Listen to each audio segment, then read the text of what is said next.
The morning sun cast long shadows across the grand courtyard of Buckingham Palace as 10-year-old Prince George walked quietly beside his protection officer, Inspector James Morrison.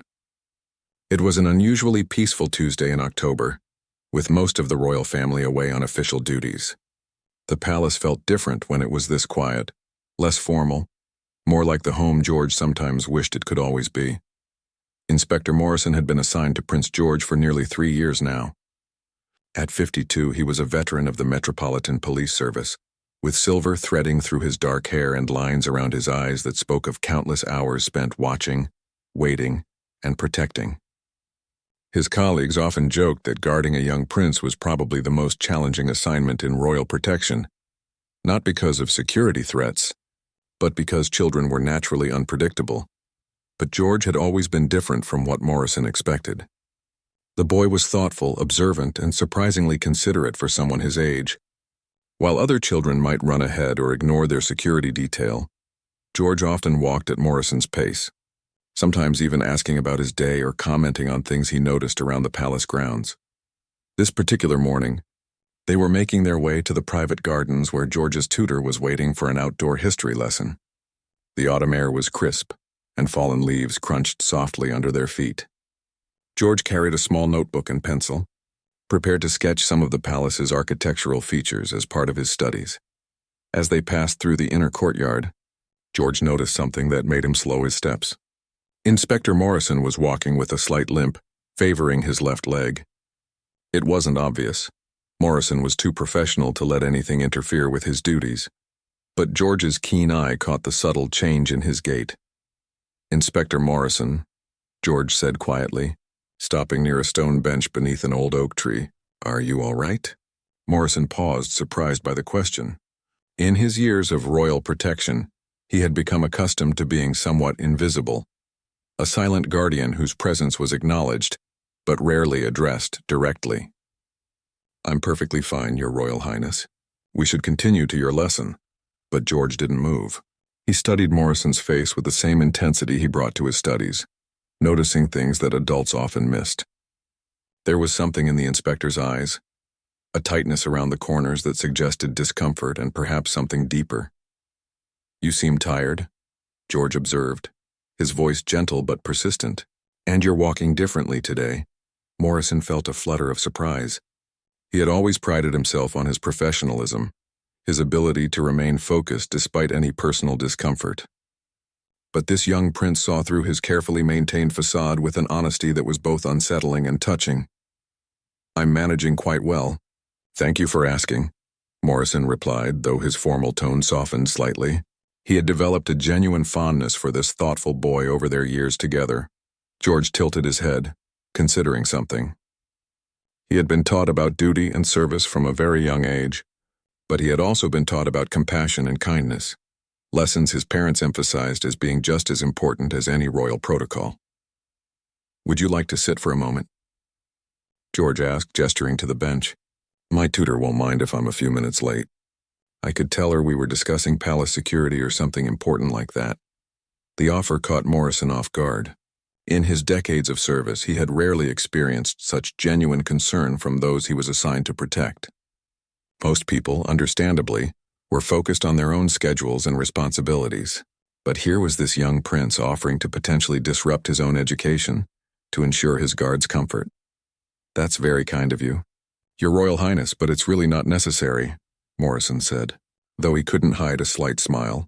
"My job is to ensure your safety and follow your schedule, not the other way around." George considered this for a moment, then sat down on the bench himself. "Well, then you'll have to sit too, won't you? You can't very well protect me from all the way over there." Morrison found himself caught between his training and his growing amazement at this boy's thoughtfulness. George patted the bench beside him with an expectant look that somehow managed to be both completely natural and entirely royal at the same time. Reluctantly, Morrison approached the bench. As he sat down, he couldn't completely suppress a small sigh of relief. His left knee, which had been bothering him for weeks now, was grateful for the rest. An old injury from his days in regular police work had been acting up lately, aggravated by the long hours and constant standing that his current position required. "Better?" George asked, swinging his legs slightly as they sat together. Yes, actually, Morrison admitted, feeling oddly moved by this simple act of kindness. Thank you. They sat in comfortable silence for a few moments, watching gardeners tend to the late autumn flowers in the distance. George seemed content to simply enjoy the peaceful moment, while Morrison found himself reflecting on how much this young prince had grown and matured since he had first been assigned to him. "Inspector Morrison," George said eventually, "can I ask you something?" "Of course, Your Royal Highness. Do you ever wish you could just be James sometimes instead of always being Inspector Morrison?" The question was so unexpected, so perceptive, that Morrison felt something tighten in his chest. This boy somehow understood something that many adults never grasped, that behind every uniform, every title, every professional role, there was simply a person. "Sometimes," Morrison answered honestly, surprised by his own candor, "though I'm very proud of my work and honored to serve your family."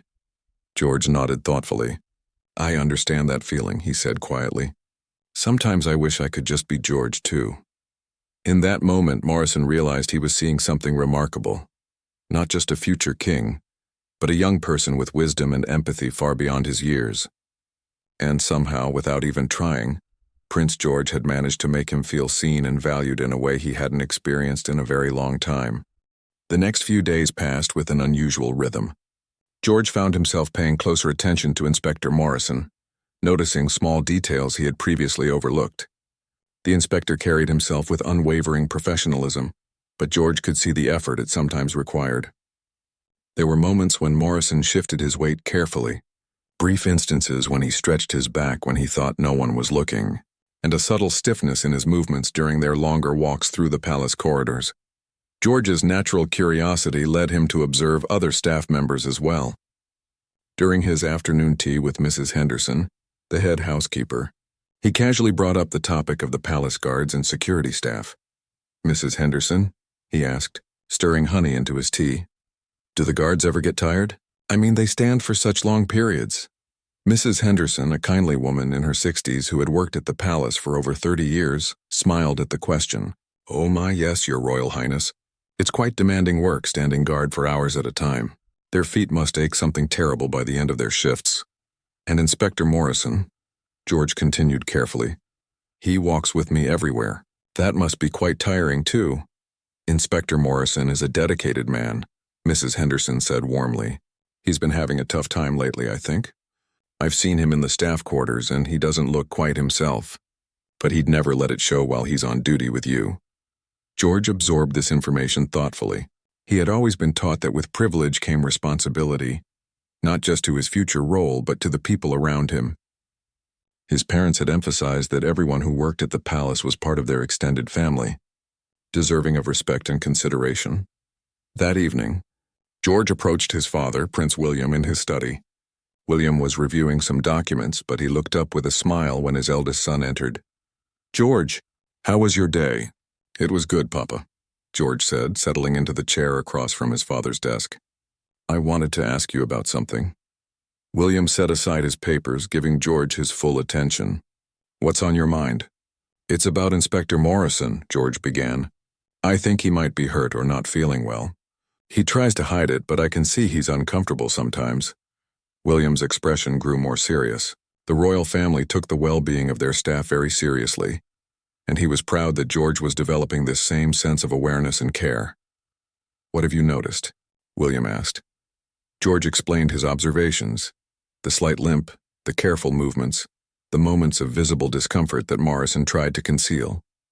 As he spoke, William realized how perceptive his son was becoming, how he was learning to see beyond the surface of situations.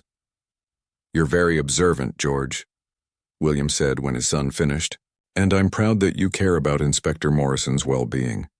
What would you like to do about it?" "Could we find out what's wrong? Maybe help somehow?" George asked earnestly. William considered this.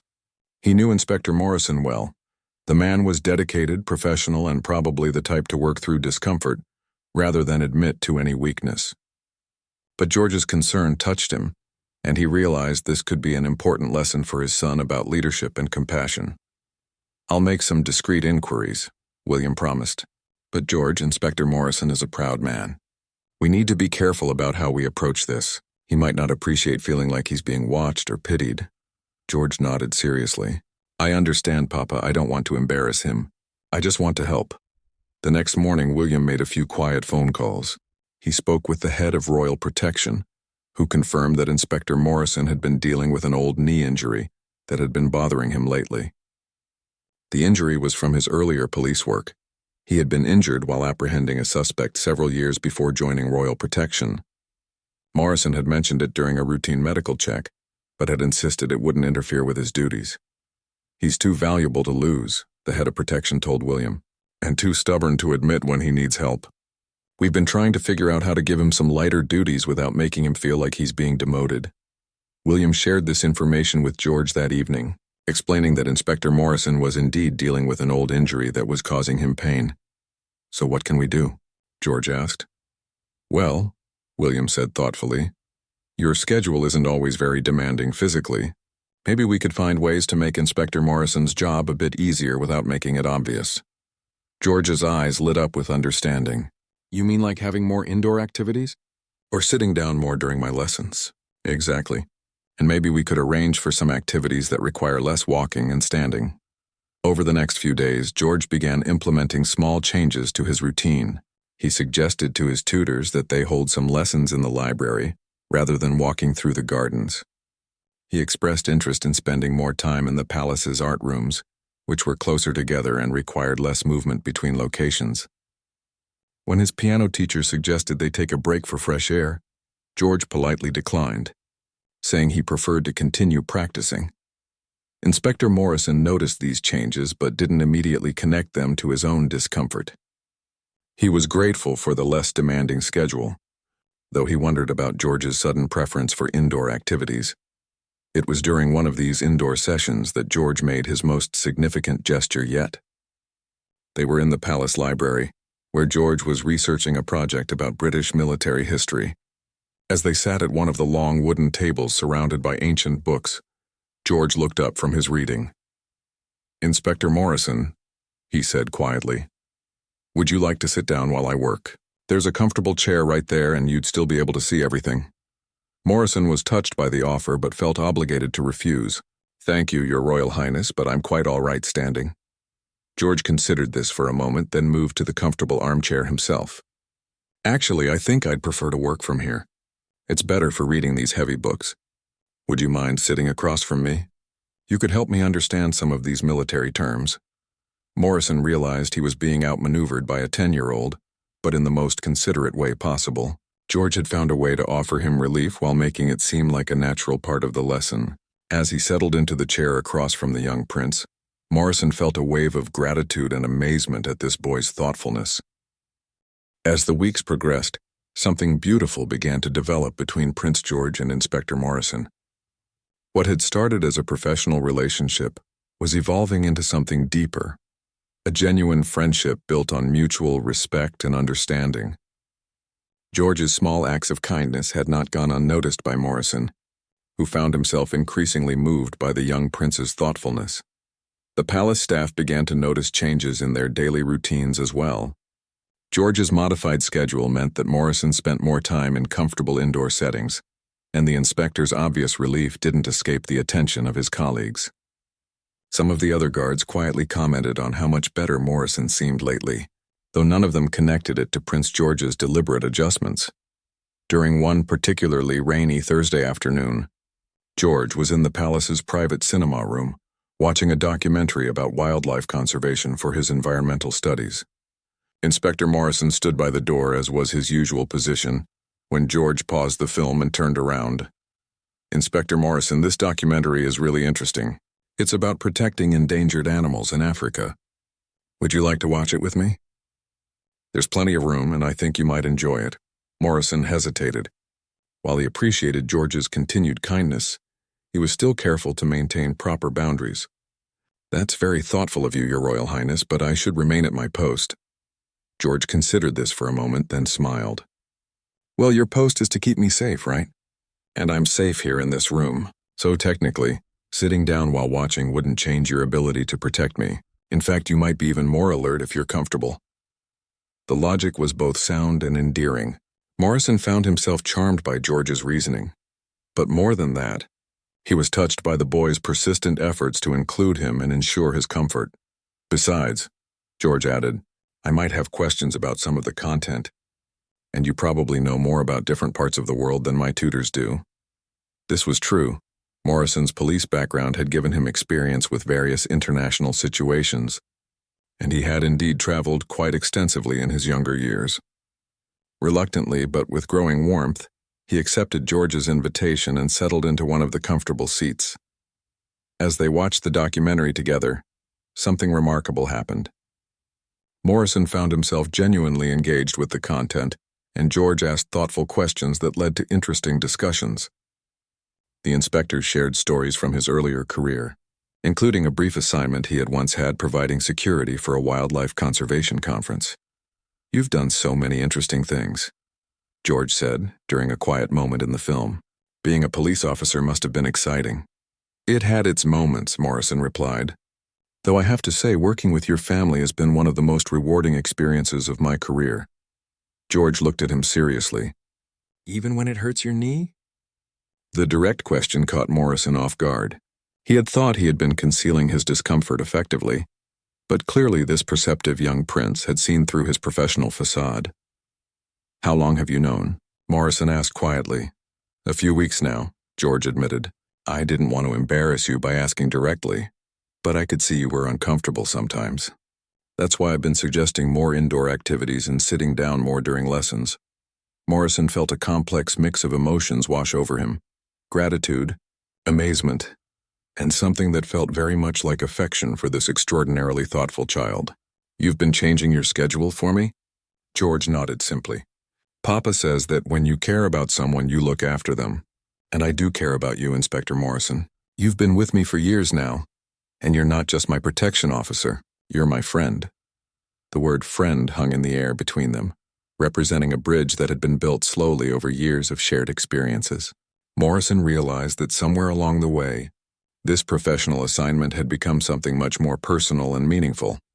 I'm honored that you consider me a friend, Your Royal Highness, Morrison said, his voice slightly rough with emotion, and I want you to know that taking care of you has never felt like work to me. They finished watching the documentary in comfortable silence, both of them aware that their relationship had shifted into something deeper and more authentic. When the film ended, George turned to Morrison with a thoughtful expression. Inspector Morrison, can I ask you something personal? Of course. Does your knee hurt a lot? I mean, really hurt? Morrison considered his answer carefully. He had spent so long maintaining professional boundaries that honesty felt both liberating and slightly frightening. Some days more than others. It's an old injury from my police work. I heard it chasing down a suspect who had been threatening people. It's been acting up lately, probably because of all the standing and walking. George absorbed this information seriously. You got hurt protecting people, and now you protect me even though it hurts. That's very brave. It's my job, Morrison said simply. No, George corrected gently. Your job is to keep me safe. Being brave about pain is something extra. That's who you are as a person. The distinction was profound, and Morrison realized that this 10-year-old boy understood something about service and sacrifice that many adults never grasped. George wasn't just acknowledging his professional duties. He was recognizing his personal character. Thank you for saying that, Morrison said quietly. It means more than you know. As they prepared to leave the cinema room, George paused at the door. Inspector Morrison, I have an idea. What if we asked Papa about getting you one of those special chairs that security guards use at airports? The ones that let you sit but still be ready to stand quickly if needed? We could say it's for better vigilance or something like that. Morrison was amazed by George's creativity in finding solutions that would preserve his dignity while addressing his discomfort. That's actually quite clever, Your Royal Highness. I have my moments, George said with a grin that reminded Morrison that despite his thoughtfulness and maturity, he was still very much a child. That evening, George approached his father again, this time with a specific proposal about helping Inspector Morrison without making the inspector feel diminished or embarrassed. As William listened to his son's detailed plan, he felt a surge of pride at George's developing leadership skills and emotional intelligence. You've put a lot of thought into this, William observed. Inspector Morrison is important to me. Papa, and I think he's been hurting more than he lets on. I want to help, but in a way that lets him keep his dignity." William nodded approvingly. "That's exactly the right approach, George. Let me see what we can arrange." Prince William moved quickly to implement George's suggestions. Within a few days, he had arranged for a meeting with the head of palace security under the pretense of reviewing and updating security protocols. The conversation naturally led to discussions about equipment and working conditions for the protection officers. "I've been thinking about the physical demands we place on our security staff," William mentioned casually during the meeting. "Standing for extended periods, constant vigilance, it must be quite taxing. I wonder if we might consider some ergonomic improvements." The head of security, Commander Sarah Phillips, was receptive to the idea. "Actually, sir, that's quite timely. We've been looking into ways to maintain high security standards while ensuring our officers can perform at their best throughout their shifts." Within the week, several adjustments were made to the security protocols. New adjustable stations were installed in key locations, allowing guards to alternate between standing and sitting while maintaining full visibility and readiness. The changes were presented as efficiency improvements and modernization of security practices. Inspector Morrison was among the first to benefit from these changes, though he had no idea they had been implemented specifically with him in mind. When he saw the new equipment being installed, he assumed it was part of routine security updates. George watched with satisfaction as Morrison discovered the adjustable chair station outside the main library. The inspector tested it cautiously, clearly appreciating the relief it provided while maintaining his ability to respond quickly if needed.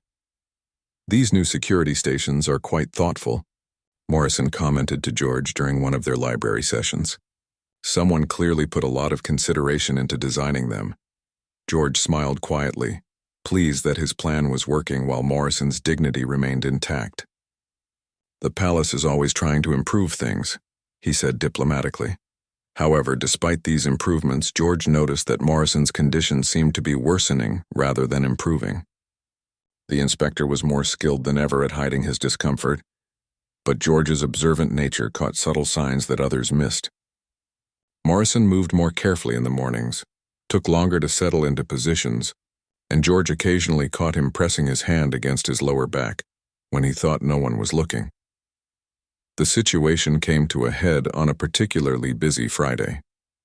The palace was hosting a small reception for visiting dignitaries, and George's schedule included a brief appearance where he would meet some of the guests. The event required more formal protocols than usual, with extended periods of standing and walking through multiple reception rooms. Morrison had been on duty since early morning, having started with the security briefings for the event. By the time George's part in the reception began, the inspector had already been standing and walking for over 6 hours.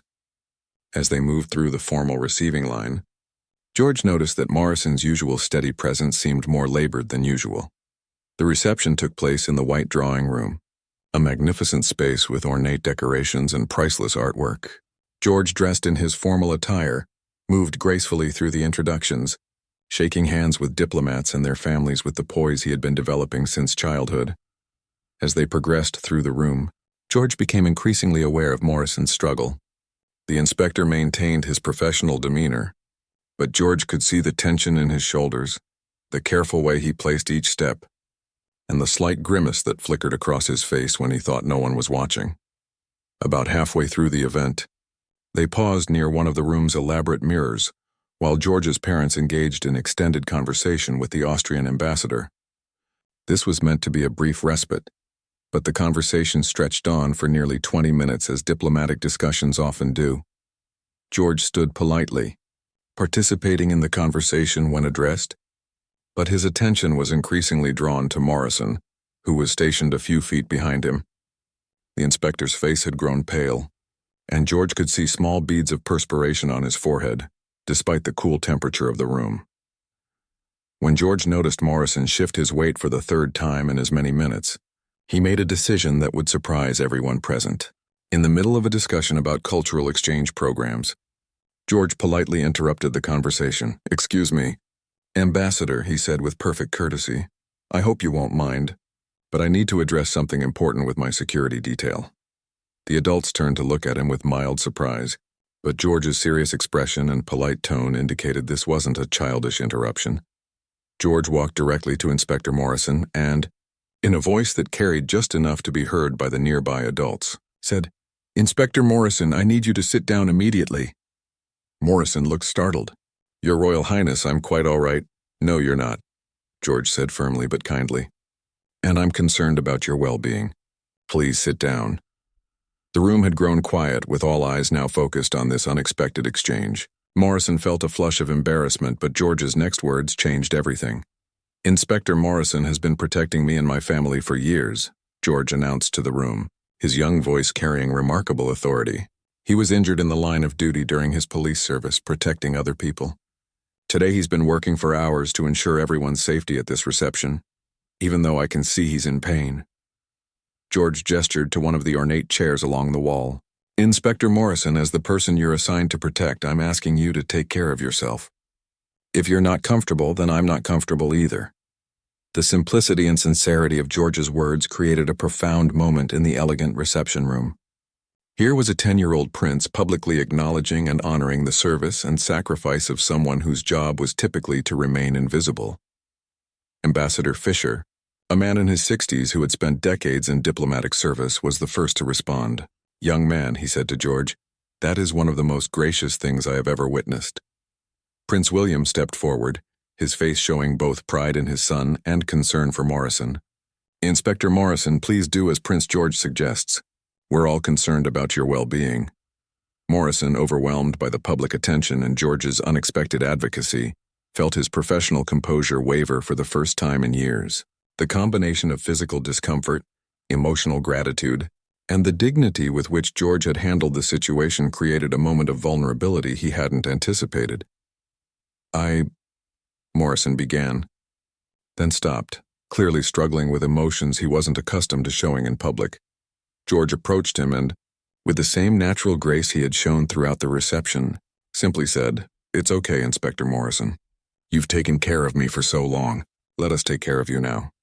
The silence in the white drawing room was profound as Inspector Morrison stood frozen, overwhelmed by the unexpected turn of events.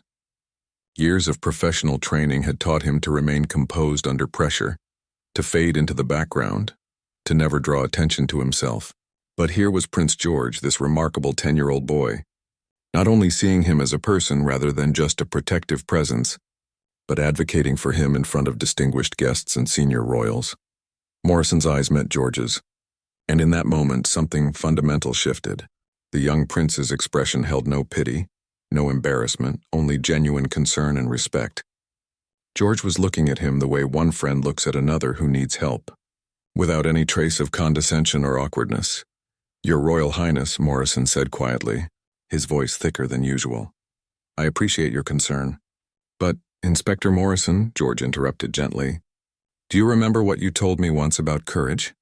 You said courage isn't about never being afraid or never needing help. You said it's about doing what's right even when it's difficult." The words hit Morrison with unexpected force. He had indeed said that to George months earlier, during a conversation about a book the boy was reading about wartime heroes. But he had never expected those words to be turned back on him in such a profound way. "Right now," George continued, "the right thing is for you to take care of yourself, and the courageous thing is to accept help when you need it."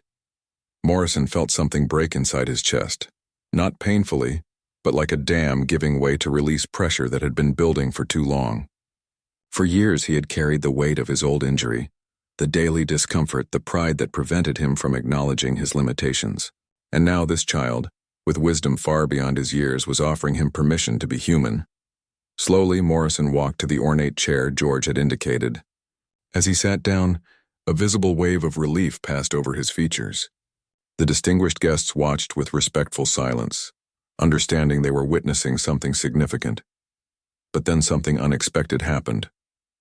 As Morrison settled into the chair, the full weight of the moment seemed to overwhelm him.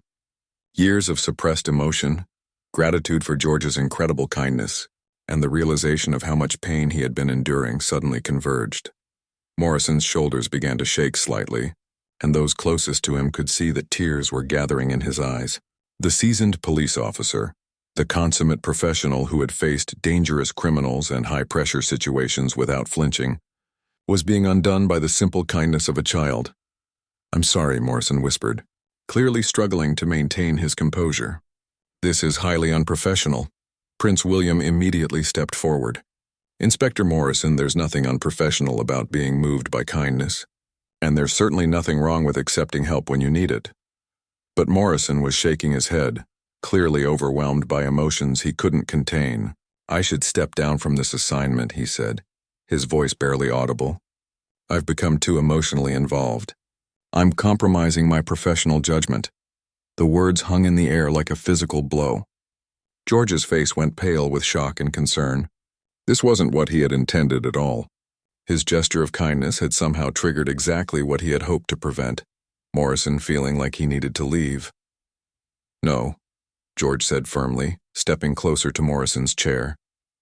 You're not stepping down because of this. You're not leaving because you needed help or because you have feelings. That's not what this means.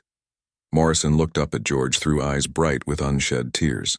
Your Royal Highness, I've lost my professional detachment. I care too much about your well-being to maintain proper boundaries. Good, George said simply, surprising everyone in the room. I want you to care about me. I care about you too. That doesn't make you bad at your job, it makes you better at it.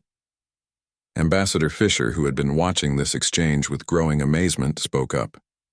In my 40 years of diplomatic service, I have seen many displays of protocol and procedure, but I have rarely seen such wisdom and compassion. Young man, he said to George, you have just demonstrated more leadership in 5 minutes than many adults show in a lifetime. Catherine, the Princess of Wales, who had been watching from nearby, approached the group. Inspector Morrison, she said gently, my son is right. The fact that you care about him, that you've formed a bond with him, doesn't disqualify you from protecting him. It makes you the perfect person for this role. George moved to stand directly in front of Morrison's chair. Inspector Morrison, you've been with me for 3 years. You know my schedule, my habits, the way I think. You've kept me safe through dozens of events and trips. You've also become my friend. I don't want a new protection officer who doesn't know me and doesn't care about me. I want you. Morrison wiped his eyes with the back of his hand, clearly struggling between his emotions and his professional instincts. But I showed weakness in front of everyone. I couldn't control my reaction. You showed humanity, William corrected firmly. And frankly, Inspector Morrison, that's exactly the kind of person I want protecting my son. Someone who sees him as a person worth caring about, not just a duty to fulfill. George reached out and placed his small hand on Morrison's arm. Please don't leave because of this. Please don't leave because I cared about you and you cared about me. That's the best part of having you as my protection officer. Morrison looked around the room at the faces watching him, not with judgment or pity, but with respect and understanding. The Austrian delegation was nodding approvingly, clearly moved by what they had witnessed. The palace staff present looked at George with new admiration, and at Morrison with warm concern. Inspector Morrison, George said quietly, you taught me that courage is doing what's right even when it's hard. Right now, staying and accepting that people care about you, that's the hard thing. That's the courageous thing. Morrison felt himself at a crossroads. Every instinct trained into him over decades of police work and royal protection told him to retreat, to reassert professional boundaries, to step back from this emotional vulnerability. But looking into George's earnest face, seeing the genuine concern and affection there, he realized that perhaps his greatest act of service to this remarkable young prince would be to model what it looked like to accept kindness and care. Slowly, Morrison nodded. I'll stay, he said quietly, but only if you promise to tell me when you need something, just like you noticed I needed help today. George's face broke into a radiant smile. I promise. We'll take care of each other. In that moment, everyone in the room understood they had witnessed something extraordinary, not just a gesture of kindness, but a demonstration of the kind of leadership and humanity that could change the world. The reception resumed with a notably different atmosphere. What had begun as a formal diplomatic gathering had transformed into something much more meaningful. The guests, rather than being uncomfortable with the emotional display they had witnessed, seemed energized by it. Conversations became more genuine, more personal, as if George's example had given everyone permission to be more human. Ambassador Fisher approached George later in the evening, his wife accompanying him.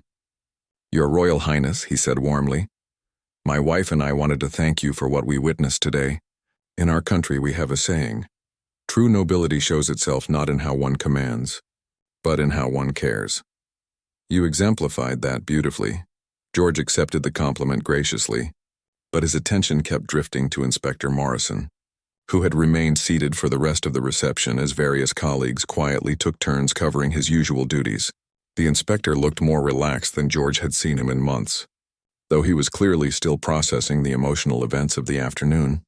When the reception finally concluded and the guests had departed, the immediate family gathered in the smaller blue drawing room. George sat next to Inspector Morrison, who had moved to a more comfortable chair at William's insistence. "Inspector Morrison," Catherine said gently, "we want to talk about what happened today and, more importantly, what happens going forward." Morrison straightened slightly, his professional instincts kicking in. "Your Royal Highness, I want to apologize again for my emotional response. It was inappropriate for such a formal setting." "Stop," William said firmly but kindly. "You're going to keep apologizing for being human, and we're going to keep telling you that's exactly what we value about you. Let's move past that and focus on practical matters." Catherine leaned forward. "Inspector Morrison, we've spoken with Commander Phillips about your situation. We want to make some adjustments to ensure you can continue in your role comfortably and effectively." "What kind of adjustments?" Morrison asked cautiously. William explained the plan they had developed. "We're implementing a modified schedule that includes regular relief periods and shorter continuous duty stretches. We're also assigning you a junior officer who can handle some of the more physically demanding aspects of security, while you focus on direct protection and relationship management. But most importantly," Catherine added, "we're making it clear that these adjustments aren't a demotion or a sign of diminished capacity. They're a recognition of your experience and value.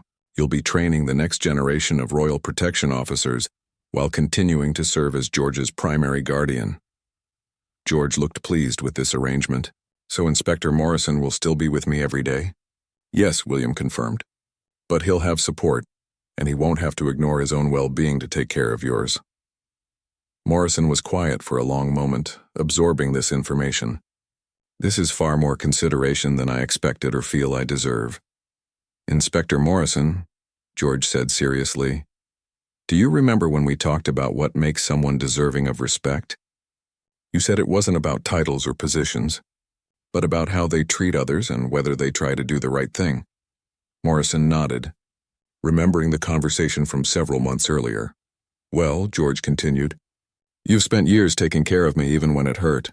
You've been kind and patient and professional. You've taught me things and listened to me and treated me like a person, not just a duty. If that doesn't make you deserving of care and respect, then I don't know what does."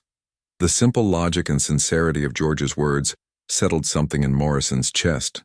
He realized that in trying so hard to maintain professional distance, he had perhaps missed the most important lesson of all, that the best service comes from genuine care, and genuine care naturally flows both ways. Over the following weeks, the new arrangements proved to be remarkably effective. Officer Sarah Chen, a bright young woman with excellent credentials, was assigned as Morrison's partner. Rather than feeling replaced, Morrison found himself energized by the opportunity to mentor someone new while maintaining his close relationship with George. The modified schedule meant Morrison could take breaks when his knee flared up without compromising George's security.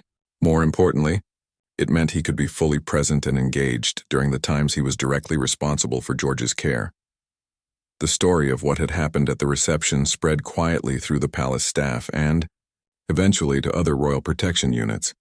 Rather than seeing Morrison's emotional moment as a weakness, his colleagues began to recognize it as evidence of the kind of dedicated service they all aspired to provide. Commander Phillips later told William that several other officers had quietly approached her about their own physical challenges, feeling more comfortable discussing their needs after seeing how Morrison's situation had been handled with dignity and respect. George, meanwhile, seemed to have grown from the experience as well. He became more observant of the staff around him, more willing to speak up when he noticed someone struggling, and more confident in his ability to advocate for others. His tutors noticed that he approached his leadership studies with new engagement, often connecting theoretical concepts to real-world applications of compassion and care. One afternoon, About a month after the reception, George and Morrison were in the palace gardens for a botany lesson. Morrison was using one of the new mobile seats that had been positioned throughout the grounds, allowing him to rest while maintaining full visibility of the area. "Inspector Morrison," George said as he sketched a particularly interesting flowering bush, "are you glad you didn't step down that day?" Morrison considered the question thoughtfully. "I am, Your Royal Highness, though I have to admit it took me a while to feel completely comfortable with how emotional I became." "But you're more comfortable now?" "Much more," Morrison admitted. "I realize that caring about the people you protect doesn't make you less professional. It makes you more motivated to excel at your job." George nodded approvingly. "And your knee feels better?" "Significantly better. The new schedule and equipment have made a real difference. But more than that, not feeling like I have to hide when I'm struggling has reduced a lot of stress I didn't even realize I was carrying." They worked in comfortable silence for a while, George focused on his sketching and Morrison keeping a relaxed but alert watch on their surroundings. It was the kind of peaceful moment that had become more common since they had both learned to be more honest about their needs and feelings. "Inspector Morrison," George said eventually, "I hope when I'm older and have real responsibilities, I remember to notice when people need help the way you taught me to notice." Morrison smiled, touched by George's words but not surprised by his thoughtfulness. "Your Royal Highness, something tells me you'll never have trouble caring about the people around you. That's just who you are." As the afternoon sun filtered through the garden trees, both of them understood that they had learned something valuable about leadership, friendship, and the courage it takes to care for one another in a world that often values strength over kindness. 6 months after the reception incident, the positive changes that had begun with George's simple act of kindness had rippled throughout the entire palace structure. The story had become legendary among the staff, not as gossip, but as an inspiring example of how genuine care could transform relationships and improve everyone's working life. Inspector Morrison had fully embraced his new role as both protector and mentor. Officer Chen had proven to be an excellent partner, and Morrison found that teaching her the subtleties of royal protection work had reinvigorated his own passion for the job. His knee, while still requiring careful management, no longer dominated his daily experience thanks to the modified duties and proper support. More significantly, the emotional walls that had once defined Morrison's professional relationships had been replaced by something much more meaningful. He had learned that caring deeply about George's well-being didn't compromise his ability to protect him. It enhanced it. George, now 11, had grown in confidence and maturity, partly due to the example Morrison had set in accepting help and showing vulnerability. The young prince had internalized a powerful lesson about leadership. That true strength comes from recognizing both your own needs and the needs of others. During a particularly memorable afternoon in early spring, George was preparing for his first major solo public appearance, a speech at a children's charity event. As he practiced his remarks in the palace's small presentation room, Morrison and Officer Chen maintained their usual protective presence. "I'm nervous," George admitted to Morrison during a break in his preparation. "What if I say something wrong, or what if the children don't respond well to my speech?" Morrison moved his chair closer to where George was sitting. Over the months, such casual adjustments to maintain conversation had become natural, no longer requiring the formal distance that had once characterized their interactions. "Your Royal Highness," Morrison said thoughtfully, "do you remember what you told me at the reception about courage?" George smiled, recognizing his own words. "That courage is doing what's right even when it's difficult." "Exactly. And right now, speaking to those children about something you care about, that's the right thing even though it feels difficult." "But what if I'm not good at it?" Morrison leaned back in his chair, considering how to respond. "George," he said, using the less formal address that had gradually become acceptable in private moments, "I've watched you for years now. I've seen how you treat people, staff, visitors, your family, even me when I was too stubborn to admit I needed help. You have a natural ability to see what people need and respond with kindness. That's not something you can lose just because you're nervous." Officer Chen, who had been listening quietly, spoke up. "If I may, Your Royal Highness, Inspector Morrison is absolutely right. I've been watching how you interact with people since I started working here, and you have a gift for making others feel valued and heard." George absorbed their encouragement, but then looked thoughtful. "Inspector Morrison, can I ask you something about that day at the reception?" "Of course." Were you embarrassed when you started crying? I mean afterward when you thought about it? Morrison considered the question carefully. It was the kind of honest inquiry that had become typical of their deeper friendship, and he had learned to respond with equal honesty. At first, yes, he admitted. I was mortified that I had lost control in such a public setting. But then I realized something important. I wasn't actually embarrassed about crying. I was embarrassed about needing help, and that's when I understood that you had given me something precious. What's that? Permission to be human while still doing my job well. Before that day, I thought I had to choose between being professional and being real. You showed me that the best professionals are the ones who can be real. George nodded slowly. So when I'm nervous about the speech, I don't have to pretend I'm not nervous? Not only do you not have to pretend, Morrison said with a smile, but being honest about your nervousness might actually help you connect better with those children. They'll see that you're real just like they are. The day of the charity event arrived, and George delivered his speech with remarkable poise and authenticity. He spoke about the importance of kindness, using examples from his own life without revealing the specific details that would compromise privacy. When one child in the audience asked if he ever got scared, George answered honestly that he did, but that he had learned that being scared didn't mean you couldn't still do good things. Watching from his position near the stage, Morrison felt a profound sense of pride, not just in George's performance, but in the young man he was becoming. The prince who stood before that audience possessed all the grace and dignity expected of his position, but also the genuine warmth and humanity that would make him an exceptional leader. After the event, as they traveled back to the palace, George was energized by the positive response to his speech. Inspector Morrison, did you see how the children reacted when I talked about everyone needing help sometimes? They really understood that. They did, Morrison agreed, because you spoke to them honestly, from your own experience. I told them about how I learned from someone who showed me that accepting help is brave, not weak. I didn't mention your name, but I was thinking about you when I said it. Morrison felt that familiar tightness in his chest, not from physical discomfort this time, but from the depth of affection and gratitude he felt for this remarkable young person. I'm honored to have been part of your learning, George.